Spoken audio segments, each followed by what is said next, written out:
అధికారం ఉందనే అహంకారంతో నోటికి ఎంత వస్తే అంత మాట్లాడితే దాని యొక్క ఫలితం వేరే రేంజ్లో ఉంటుంది.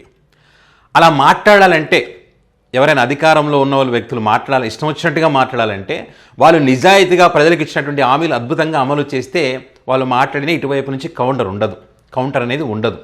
ప్రజలు కూడా పట్టించుకోరు, వాళ్ళు నిజాయితీగా పనిచేస్తున్నారు, వాళ్ళు మాట్లాడుతున్నారు, తప్పేముంది అనడానికి అవకాశం ఉంటుంది. కానీ అవేవీ చెయ్యకుండా ప్రజలను మోసం చేస్తూ ఈరోజు నోటికి ఎంత వస్తే అంత మాట్లాడతానంటే ఇటువైపు నుంచి కౌంటర్ ఎలా ఉంటుందంటే భారీగా ఉంటుంది. దీన్నే ఏమంటారంటే మనం వాడుక భాషలో లేపి తన్నించుకోవడం అంటారు.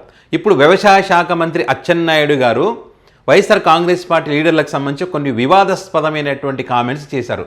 ఈ కామెంట్స్ చేసిన తర్వాత ఇటువైపు నుంచి భారీ కౌంటర్లు వైసీపీ నుంచి ఉన్నాయి. అదేవిధంగా సోషల్ మీడియా వేదిక కూడా భారీ ఎత్తున కామెంట్స్ పెడతా ఉన్నారు. ఇప్పుడు ఈ మధ్యకాలంలో వ్యవసాయ శాఖకు సంబంధించి అంటే అచ్చెన్నాయుడు గారి శాఖకు సంబంధించి ఏ రకంగా వార్తలు వింటున్నాం మనం చూస్తాం. చంద్రబాబు నాయుడు గారు సీరియస్ అయ్యారని చెప్పి వాళ్ళ అనుకూల పత్రికల్లో మరి ఆయనకు సంబంధించిన వార్తా కథనాలు, వ్యవసాయ శాఖలో ఉన్నటువంటి అధికారులను బ్రోకరేజం చేయమని ఆ కంపెనీలతో మాట్లాడి కమిషన్ మాట్లాడు, ఈ కంపెనీలతో మాట్లాడి కమిషన్ మాట్లాడని చెప్పి అచ్చెన్నాయుడు గారు చెప్పారనేటువంటి వార్తా కథనాలు మనం చూసాం వ్యవసాయ శాఖకు సంబంధించి. మరి ఆ శాఖలోనే ఆయన కరెక్ట్గా పనిచేయలేకపోతూ ఉన్నారు. మరి పని చేయకుండా మళ్ళీ ఇప్పుడు మేము అద్భుతంగా ఫ్రీ బస్ అమలు చేస్తున్నాము కాబట్టి వైఎస్ఆర్ కాంగ్రెస్ పార్టీకి చెందినటువంటి లీడర్లు కూడా చీరలు కట్టుకొని బస్సు ఎక్కండి అని చెప్పి కామెంట్ చేస్తే మరి దీన్ని ఏమంటారు? లేపి తన్నించుకోవడం అంటారు. ఇప్పుడు వైఎస్ఆర్ కాంగ్రెస్ పార్టీ ఏం చేస్తూ ఉంది? మీ శాఖలో, మీ వ్యవసాయ శాఖలో అవినీతి జరుగుతుంది కదా అచ్చెన్నాయుడు గారు, మరి మీరు ఫెయిల్యూర్ అయ్యారు కదా, ప్రజలను మోసం చేశారు కదా, మరి ప్రజలను మోసం చేసినటువంటి వాళ్ళు కదా, చేతగాని వాళ్ళే కదా కట్టుకోవాల్సింది చీరలు, మేం కాదు కదా అనేటువంటి కామెంట్ చేస్తూ ఉన్నారు. అదేవిధంగా వ్యవసాయ శాఖకు సంబంధించి ఇప్పుడు రైతులు ఏదైతే రోడ్డు ఎక్కి యూరియా కోసం మరి అవస్థలు పడతా ఉన్నారో ఇది కూడా ఫెయిల్యూరే కదా, మరి దీనికి సంబంధించి ఎవరు కట్టుకోవాలి? మీ ఫెయిల్యూర్ ఉంది కాబట్టి మీరే కదా కట్టుకోవాల్సింది, మేమా? అండ్ అదేవిధంగా సూపర్ 6 అమలు చేస్తానని చెప్పి అమలు చేయకుండా చూస్తే భయమవుతుందని చెప్పినటువంటి వాళ్ళు మీరే కదా, మరి ఇక్కడ ఎవరు కట్టుకోవాలి చీరలు? అదేవిధంగా మీరు ఏదైతే అధికారంలోకి వస్తామన్నారో మీ శాఖకు సంబంధించి చంద్రన్న బీమా ఇస్తామన్నారు, అధికారంలోకి వచ్చిన తర్వాత వాళ్ళకి మోసం చేశారు. మోసం చేసినటువంటి క్రమంలో మరి చేతగాక మీరు మోసం చేసినటువంటి క్రమంలో మరి కట్టుకోవాల్సింది ఎవరు చీరలు ఇక్కడ? అండ్ ఇదే కాకుండా దివ్యాంగులను దారుణాతి దారుణంగా మోసం చేసి దివ్యాంగుల 1,00,000కు పైగా పింఛన్లు తీసేసి అద్భుతాలు చేశామని మీరు చెప్తా ఉన్నారు. ఓ పక్క చూస్తే ఆ దివ్యాంగులు నడి రోడ్డు మీదకి వచ్చి ఆత్మహత్యలు చేసుకునేటువంటి పరిస్థితికి వచ్చింది. నా కాలు లేవు, నా చేతులు లేవు, నాకు ఎట్లా పింఛన్ తీసేస్తారని చెప్పి ఫైట్ చేస్తున్నటువంటి పరిస్థితుల్లో మరి వాళ్ళని పోలీసులు లాక్కుని వెళ్తున్నటువంటి దృశ్యాలు కూడా మనం చూస్తూ ఉన్నాం కదా.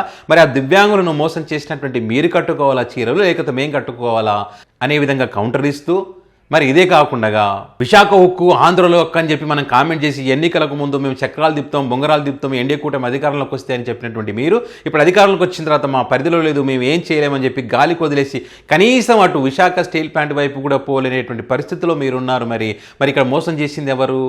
విశాఖ ఉక్కు ఆంధ్రులు అక్క అని చెప్పి డైలాగులు కొట్టి ఓట్లు వేయించుకొని ఈరోజు మరి వాళ్ళని గాలికి వదిలేసింది ఎవరు? చేతగాక మీరు. మరి చేతగానంలో చీరలు కట్టుకోవాలా, లేకపోతే ఉన్నది ఉన్నట్టుగా మాట్లాడి దానికోసం ప్రైవేటీకరణ ఆపినటువంటి మేము చీరలు కట్టుకోవాలా? మరి అదేవిధంగా సుగాలి ప్రీతికి సంబంధించి ఎన్నికలకు ముందు గొంతెత్తి అరిచినటువంటి మీరు మీ హయాంలోనే తప్పు జరిగితే పట్టించుకోకుండా జగన్మోహన్ రెడ్డి ముఖ్యమంత్రి అయిన తర్వాత కొన్ని ఆ కుటుంబానికి ఎంతో కొంత మేలు చేస్తే దాన్ని కూడా మీ అకౌంట్లో వేసుకుంటూ ఈరోజు మళ్ళీ ఆ సుగాలి ప్రీతి యొక్క తల్లి సుగాలి పార్వతి న్యాయం కోసం పోరాటం చేసి రోడ్డెక్కితే ఆ తల్లిని నోటికి ఎంత వస్తుంత మాట్లాడుతూ జనసేన పార్టీకి సంబంధించినటువంటి నాయకులు ఇష్టానుసారంగా మాట్లాడుతూ ఆమె మీద దాడి చేస్తున్నటువంటి పరిస్థితి. అంటే ఆమెకు న్యాయం చేయలేక చేతకాక ఇష్టం వచ్చినట్టుగా మాట్లాడుతున్నటువంటి మీరు చీరలు కట్టుకోవాలి, లేకపోతే ఆ కుటుంబానికి 5 ఎకరాల పొలం ఇచ్చి, స్థలం ఇచ్చి, ఉద్యోగం ఇచ్చి మరి సిబిఐ ఎంక్వైరీ ఇప్పించినటువంటి మేం కట్టుకోవాలా?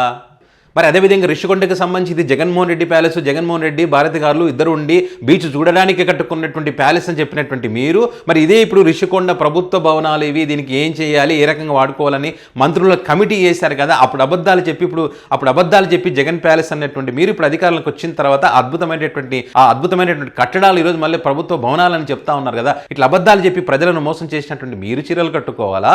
450 కోట్లతో ప్రపంచవ్యాప్తంగా గుర్తింపు తెచ్చే విధంగా శాశ్వతమైనటువంటి బిల్డింగ్ కట్టినటువంటి మేము చీరలు కట్టుకోవాలా?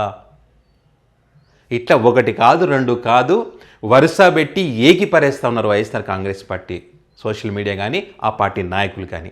ఎందుకు చెప్పండి? మీరు అమలు చేస్తే అమలు చేస్తున్నామని చెప్పండి. ఒకవేళ దీంట్లో లోటుపాట్లు ఏమైనా ఉంటే ప్రతిపక్ష పార్టీగా మాకు తెలియజేయండి, మేము సరిదిద్దుతామని అడగండి. అది బాగుంటుంది, ప్రజలు కూడా దాన్ని సమర్థిస్తారు. అయ్యో కరెక్టే కదా, కొన్ని పొరపాట్లు జరుగుతుంటాయి, సర్దుకుంటామంటున్నారు కదనే ఆలోచన వాళ్ళకు వస్తుంది. అంతేగాని మీరు ఇట్లా రెచ్చగొట్టే విధంగా చీరలు కట్టుకోండి, గాజులు వేసుకోండి అంటే ఇక కౌంటర్ ఈ రకంగా ఉంటుంది. మొత్తం ఈ బండారం మొత్తం బయట పెడతా ఉన్నారు ఇప్పుడు. అదేవిధంగా మీ కూటమికి సంబంధించినటువంటి ఎమ్మెల్యేలు ఏ రకంగా అవినీతి చేస్తున్నారు, మీ పార్టీ అధికార ప్రతినిధులు వాళ్ళ యొక్క భాగోతాలు ఏ రకంగా బయట పెడతా ఉన్నారు, మరి మంత్రులు హోటల్లో 5 స్టార్ హోటల్లో తిరుపతి పవిత్ర పుణ్యక్షేత్రంలో ఏ రకంగా అరాచకాలకు పాల్పడతా ఉన్నారు, అనేక అంశాలు మీ పత్రికల్లో, మీ వార్తలో మీ అధికార ప్రతినిధులు చెప్పేటువంటి విషయాలన్నీ కూడా బయట పెడతా ఉన్నారు. ఇలా అధికారంలోకి వచ్చి ప్రజలను మోసం చేస్తూ పవిత్ర పుణ్యక్షేత్రాలను నాశనం చేస్తున్నటువంటి మీరు చీరలు కట్టుకోవాలా, వాటిని ప్రశ్నిస్తున్నటువంటి మేము చీరలు కట్టుకోవాలా అనే విషయాలు కూడా మరి వైసీపీ అడుగుతున్నటువంటి పరిస్థితి. మరి ఇక్కడ ప్రజలే డిసైడ్ చేయాలి ఎవరు చీరలు కట్టుకోవాలి ఏంటనేది. అచ్చెన్నాయుడు గారు మాట్లాడింది కరెక్టేనా? మరి అచ్చెన్నాయుడు గారు చెప్పినట్టు ఫ్రీ బస్ అద్భుతంగా నడుస్తుందా? ఆయన అద్భుతంగా నడుస్తుంది అంటున్నారు, కానీ ఫ్రీ బస్ ఏ రకంగా ఉందో మనం చూసాం. అధ్యయనాలు వేసాం, కమిటీలు వేసాం అని చెప్తే ఈరోజు బస్సులో చెప్పులతో కొట్టుకుంటున్న వీడియో క్లిప్పింగ్స్ మనం చూస్తూ ఉన్నాం. బస్సులు తగ్గించేశారు. తగ్గిస్తే ఏమవుతుంది? సీట్ల కోసం ఎక్కడం, కొట్టుకోవడం, ఆటో కార్మికులు రోడ్డు ఎక్కి అడుక్కుంటున్నారు. ఇదే కదా జరుగుతున్నది. అందరికీ న్యాయం చేసి అప్పుడు మీరు మాట్లాడితే చీరలు కట్టుకోమని ఇంకోటి కట్టుకోమన్నా కూడా ఏ ఇబ్బంది ఉండదు. ఏమి చేయకుండా అద్భుతాలు చేసామని నోటికి ఎంత వస్తుందో మాట్లాడితే కౌంటర్లు ఈ రకంగానే ఉంటాయి. సో ఈ అంశానికి సంబంధించి మీ అభిప్రాయాన్ని కామెంట్ రూపంలో పెట్టండి.